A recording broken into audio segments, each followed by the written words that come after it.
नमस्कार. आता आपण बोलूया वृषभ राशीबद्दल. वृषभ राशी जसं की माहिती आहे आपल्याला शुक्र ग्रहाने हे करते म्हणजे रूल करते.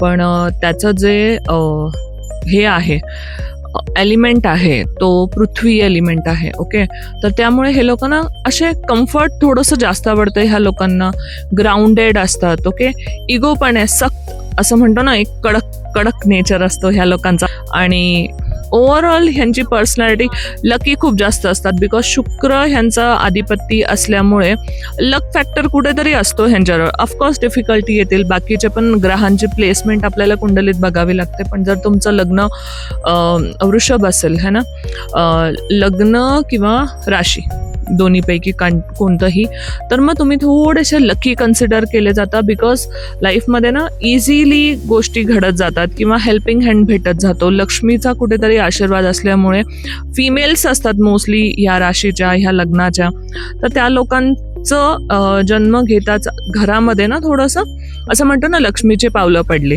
तशा गोष्टी घडू शकतात आणि गोष्टी चांगल्या होतात ह्यांच्याबरोबर. Okay, overall. बट ह्यांचं थोडंसं ना इगो जास्त असतो असं बघितलं जातं. ठीक आहे, माफ वगैरे करणं, थोडंसं इमोशनल पण असतात. ऑफकोर्स बाकीचे प्लेसमेंट आपल्याला बघावेच लागतील. पण ह्यांचं एक बघायला गेलो तर असं दिसतं की they are emotional also, sensitive also, आणि पटकन ना फॉरगिव्ह नाही करत. ठीक आहे, गोष्टींना धरून ठेवतात किंवा खूप खूप दिवसाच्या गोष्टी पण त्यांच्या लक्षात राहतील असं असतं. शकतो आपण की प्रेम खूप जास्त इम्पॉर्टंट असतं है ना. दे आर लव्हिंग खूप जास्त, आणि त्यांना पण समोरून प्रेम हवं असतं. ओके, आणि त्याचबरोबर ब्युटी खूप जास्त अट्रॅक्ट करते. शुक्र असल्यामुळे आपल्याला माहितीच आहे की शुक्र है ना ब्युटीचा आणि पैशाचा है ना, लक्झरीचा, ह्या गोष्टींचा दाता आहे.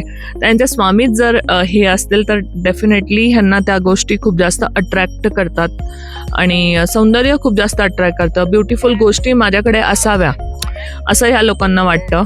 ज्या एक नॅचरल कल असतो रिलेशनशिपसाठी किंवा ना ह्यांना असं हवं असतं रिलेशनशिप, प्रेम ना आयुष्यामध्ये. ते व्हॅलिडिटी बेसिकली हे ना शोधत असतात लोकांमध्ये की कोणीतरी व्हॅलिडेट करावं मला है ना, कोणीतरी अप्रिशिएट करावं मला, कोणीतरी पॅम्पर करावं. बिकॉज हे खूप जास्त पॅम्परिंग असतात, हे खूप जास्त पॅम्पर करतात लोकांना स्वतःच्या यानी है ना ॲबिलिटीने. जितकं जमेल तेवढं लोकांना कम्फर्ट देणं किंवा हे करणं, आणि अपेक्षा असते ह्यांची की समोरून पण तेच त्यांच्याबरोबर व्हावं म्हणून.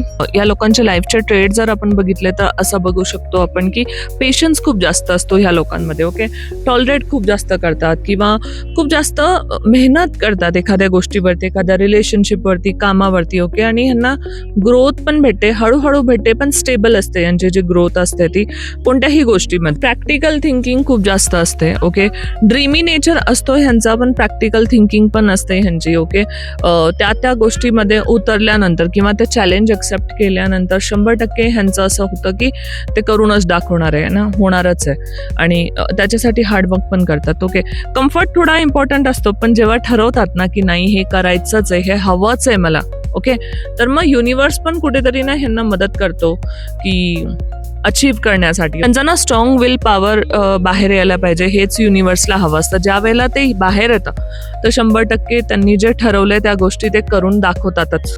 ह्या लोकांचे जर नेगेटिव्ह ट्रेट्स आपण बघितले ना तर असं म्हणू शकतो आपण की ह्या लोकांना ना एकतर आपलं कम्फर्ट सोडायला आवडत नाही. ठीक आहे, ह्या लोकांना खूप जास्त कम्फर्टमध्ये राहायला आवडतं, इझिली चेंज एक्सेप्ट करत नाही असं कुठेतरी म्हणू शकतो आपण. आणि हे लोक ना खूप स्टब्बन कुठेतरी असतात असं, म्हणजे ह्यांना स्वतःला तर नाही जाणवणार, पण त्यांच्या सोबत राहणारे जे आसपासचे लोक आहेत ऑफकोर्स त्या लोकांना ह्या गोष्टी जाणवतात ह्यांच्याबद्दल की हे थोडेसे ना स्टब्बन असतात, हट्टी असतात की नाही मी जे म्हणेल ते माझ्या हिशोबाने है ना. थोडंसं इगो कुठेतरी हाय है ना, बिकॉज शुक्र इगो पण देतो. बेसिकली ना असं म्हणू शकतो आपण की ह्यांना ना सेफ राहायला खूप जास्त आवडतं. ओके, सेफ्टी इम्पॉर्टंट आहे यांच्यासाठी. रिलेशनशिप यांच्यासाठी खूप जास्त इम्पॉर्टंट असतो, तसंच लॉयल्टी यांच्यासाठी पण खूप जास्त इम्पॉर्टंट असतं. ओके, लॉयल असायलाच लागतं ह्यांच्या आयुष्यामध्ये, जो पर्सन असेल तो किंवा ज्या गोष्टी असेल त्या. ओके, आणि ते सहन करत नाही बेसिकली आहे ना, जे चुकीचं वागणं किंवा चुकीचं गोष्टी थोड्या दिवस टॉलरेट करतील थोडंसं, पण त्यानंतर ते माफ नाही करत त्या गोष्टींना, असं कुठेतरी दिसतं. ह्या राशीच्या राशीवाले किंवा लग्नवाल्यांचं असं बघितलं जातं की अट्रॅक्टिव्ह पर्सनॅलिटी असते. लोक खूप जास्त अट्रॅक्ट करतात ह्यांच्याकडे, असं असतं. हे लोक ना इझिली लोकांवरती ट्रस्ट करतात. बेसिकली ना असं तारीफला भावणारे असे, बिकॉज शुक्र असल्यामुळे अट्रॅक्टिव्ह तर असतातच, पण त्याचबरोबर असं पण बघितलं जातं ह्यांचं की त्यांची तारीफ झाली ना तर ते खूप लवकर भुलतात आणि खूप वेळा अशा या गोष्टीमुळे ना ते चुकीचं डिसिजन घेऊ शकतात. तर ह्यांचं नेहमी असं बघितलं जातं की टीन एज ना थोडंसं ब्लेंडर किंवा ना ह्या गोष्टीमध्ये चुकीच्या लोकांमध्ये चुकीच्या गोष्टीमुळे थोडंसं डिफिकल्ट होतं लाईफमध्ये, पण हळूहळू ते लोक जे हवंय ते अचीव करून राहतात. ओके, हळूहळू स्टेबिलिटी येते आयुष्यामध्ये. नाहीतर ना मग ह्यांना असं वाटेल की मी वाहतोय, कंटिन्यू वाहत चाललोय कुठल्या तरी गोष्टीमध्ये, अशा टाईपचं फिलिंग यांना खूप जास्त येतं. टीनेजमध्ये जर ह्या गोष्टी कंट्रोल केल्या ना तर ह्यांच्यासाठी खूप वर्ष वाया नाही जाणार. ओके, यांचं असं पण असतं की नेम, फेम, मनी भेटण्याचे योग असतात. ठीक आहे, फेमस होण्याचे योग असतात. फक्त यांना ना कम्फर्ट झोन सोडायला पाहिजे. ते बॉक्समध्ये अडकून राहतात ना, त्यामुळे खूप वेळा ह्यांचं ते गोष्ट हुकते, कारण हे ते लिहून आणलेलं असतं त्यांनी आपल्या नशिबामध्ये किंवा आपल्या याच्यामध्ये डेस्टिनीमध्ये. याच्यासाठी चॅलेंजेस जर आपण बघितले ना तर ह्यांना चेंज एक्सेप्ट करायला पाहिजे. थोडं अनकम्फर्टेबल झालं तरी ग्रोथ ह्यांना बघायला पाहिजे. हे ह्यांचं लाईफ चॅलेंज असतं असं म्हणू शकतो, किंवा हे त्यांचं शिकायला ते जन्म घेतलाय असं.